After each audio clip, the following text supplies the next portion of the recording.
मैं गारंटी लेता हूं 99% ऐसे लोग हैं जिनको अभी तक ये नहीं पता होता है कि फीवर एक्चुअल होता क्या है और फीवर कितने टेम्परेचर होने पर मानना होता है। फीवर जैसा लगता है लेकिन फीवर है नहीं।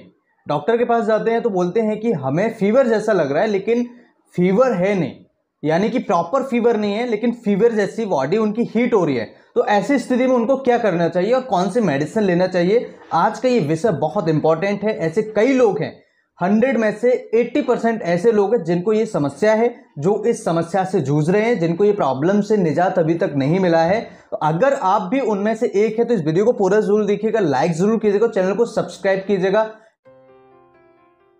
हेलो एवरीवन, मैं डॉक्टर लोकेंद्र बेचमेश फ्रॉम ग्वालियर मध्य प्रदेश। आज सब सभी का बहुत बहुत स्वागत है एक नई वीडियो में। और आज हम फीवर के बारे में बात करेंगे।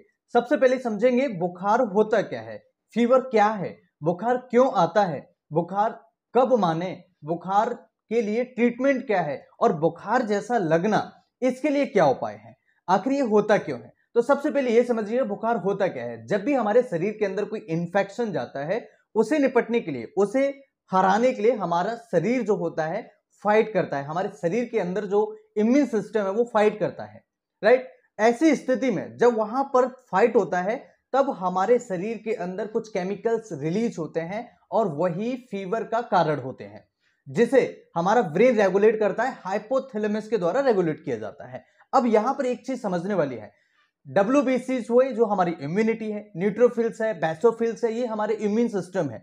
जब भी शरीर के अंदर किसी भी प्रकार का इंफेक्शन जाएगा तो ये क्या होंगे, रिलीज हो जाएंगे। और जब ये रिलीज होंगे तो उस इंफेक्शन को खत्म करने के लिए कुछ केमिकल्स या कुछ प्रतिक्रियाएं करेंगे, कुछ क्रियाएं करेंगे। ऐसी स्थिति में आपके शरीर में फीवर यानी टेम्परेचर बढ़ सकता है, टेम्परेचर हाई हो सकता है, उसे ही हम फीवर कहते हैं। अब एक्चुअल फीवर क्या होता है, क्या आपको पता है? और अगर अभी तक आपको नहीं पता है, इस वीडियो के लिए एक लाइक तो बनता है। सबसे पहले हम समझते हैं कि यहां पर जो फीवर का नॉर्मल टेम्परेचर जो माना जाता है वो कितना होता है। देखिए, मॉर्निंग का जो टेम्परेचर होता है वो कम होता है। उसका कारण होता है कि जो मेटाबॉलिक एक्टिविटी होती है वो कम होती है। और यहां पर इवनिंग का जो टेम्परेचर होता है वो हाई होता है, उसका कारण अलग होता है। देखिए, मॉर्निंग का जो नॉर्मल टेम्परेचर होता है वो 98.6 फ़ारेनहाइट है, जबकि अगर उसी पेशेंट का इवनिंग में टेम्परेचर लिया जाए तो वो 99.6 फ़ारेनहाइट होगा। अब यहां पर कुछ समझने वाली बात यह है कि अगर ये नॉर्मल टेम्परेचर है तो फीवर कब माने। तो फीवर का जो टेम्परेचर होता है, अगर किसी व्यक्ति का 100.4 फ़ारेनहाइट, मैं 104 की बात नहीं कर रहा हूं, 104 की बात नहीं कर रहा हूं, मैं 100.4 यानी कि 100.4 फ़ारेनहाइट तक अगर किसी का टेम्परेचर है, उसे फीवर की कैटेगरी में नहीं रखा गया है। अगर इससे ऊपर जाता है तब फीवर की कैटेगरी में इसे रखा जाता है। अब यहां पर देखिएगा, 104 टेम्परेचर जो होता है वो हाई टेम्परेचर होता है, लेकिन 100.4 फ़ारेनहाइट से ऊपर जाएगा, 100.4 से जब ऊपर जाएगा, 101 जाएगा, 102 जाएगा, 103 जाएगा, 104 जाएगा, 105 जाएगा, ये फीवर हाई फीवर की कैटेगरी में आता है। अब यहां पर एक समझने वाली बात है कि जो फीवर है उसके कारण क्या है, क्यों फीवर बढ़ता है, फीवर टेम्परेचर हमारा क्यों ज्यादा होता है, इसके पीछे कारण क्या है और हमें फीवर जैसा क्यों लगता है। तो सबसे पहला एक कंडीशन ये होती है कि अगर किसी पेशेंट को पैथोलॉजिकल कंडीशन है तो फीवर होगा, और अगर फिजियोलॉजिकल कंडीशन है तो पेशेंट को फीवर जैसा लग सकता है, फिजियोलॉजिकल होगा।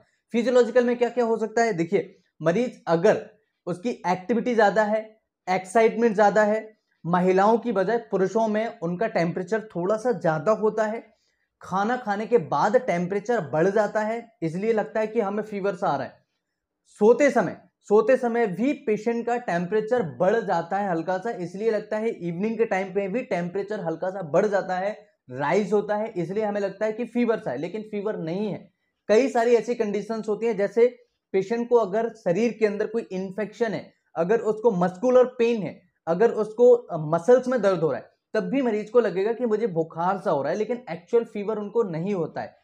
पैथोलॉजिकल कंडीशन यानी कि अगर किसी बीमारी की वजह से होता है तो कौन सी सी बीमारियां हैं जिनकी वजह से आपको फीवर हो सकता है। सबसे पहले टाइफाइड, जिसमें स्टेप ब्लडर फीवर होता है, यानी कि सुबह पेशेंट का बुखार टेम्परेचर कम रहेगा, जैसे जैसे इवनिंग होता जाएगा वैसे वैसे उसका टेम्परेचर बढ़ता चला जाएगा, राइट। तो इवनिंग के टाइम में टेम्परेचर बढ़ना, सुबह के टाइम पे टेम्परेचर कम होना, उसे स्टेप ब्लडर फीवर कहते हैं, जो कि टाइफाइड के पेशेंट में देखने को मिलता है। दूसरा मलेरिया के पेशेंट में, मलेरिया के पेशेंट में भी आपने देखा होगा आज आ गया, एक दिन छोड़ के फिर आएगा।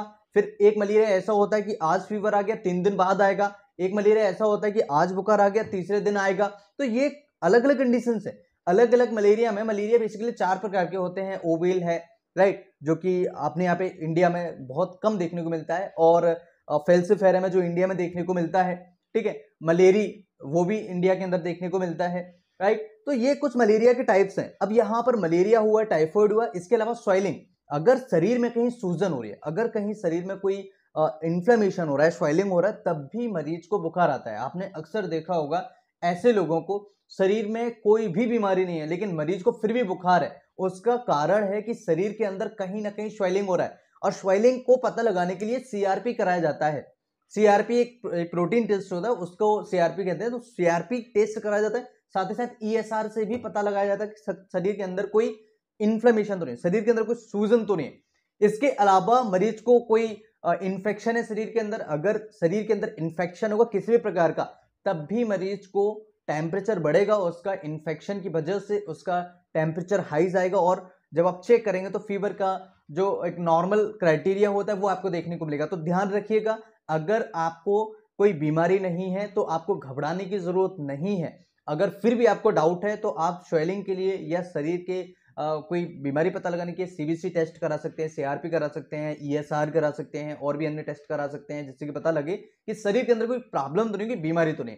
और अगर आपको टेम्परेचर लगता है खाना खाने के बाद बढ़ रहा है, शाम के समय बढ़ रहा है, या आपको लग रहा है कि हम जब थोड़ा बहुत आराम कर रहे हैं तब टेम्परेचर बढ़ रहा है, या हेडेक हो रहा है आपको, या अगर आपको मसल्स पेन हो रहा है तब आपका टेम्परेचर बढ़ रहा है, तो ये नॉर्मल है, इसमें आपको घबराने की जरूरत नहीं है। ये बिल्कुल आप क्लियर कट समझिएगा। फिर भी अगर किसी मरीज को लगता है कि नहीं मुझे ट्रीटमेंट चाहिए, तो होम्योपैथी में एक्ोनाइट 30 पोटेंसी में दिन में 4 बार, सुबह, दोपहर, इवनिंग या रात को सोते समय 2-2 बूंद उनकी पेशेंट को रिपीट करें। आप देखेंगे पेशेंट को बहुत जल्दी रिलीफ मिल जाएगा। जिनको भी लगता है मुझे बुखार जैसा लग रहा है, मुझे हल्का फुल्का ऐसा लग रहा है कि फीवर सा है, ऐसी स्थिति में एक्ोनाइट 30 पोटेंसी दिन में 4 बार 2-2 बूंद उपयोग करें।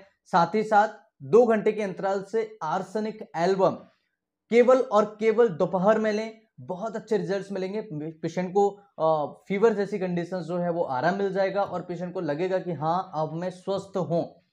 फिर भी अगर आपको कोई डाउट्स हैं तो इस वीडियो के कमेंट सेक्शन में मुझे जरूर बताइएगा। अगर आपको लगता है कि इस वीडियो से आपकी हेल्प हुई है, अगर आपको लगता है कि वीडियो काफी लोगों का हेल्प कर सकता है, तो इस वीडियो को जरूर अपने दोस्तों के साथ शेयर करें, चैनल को सब्सक्राइब करें और वीडियो को लाइक करें। नमस्कार, thanks for watching, have a nice day.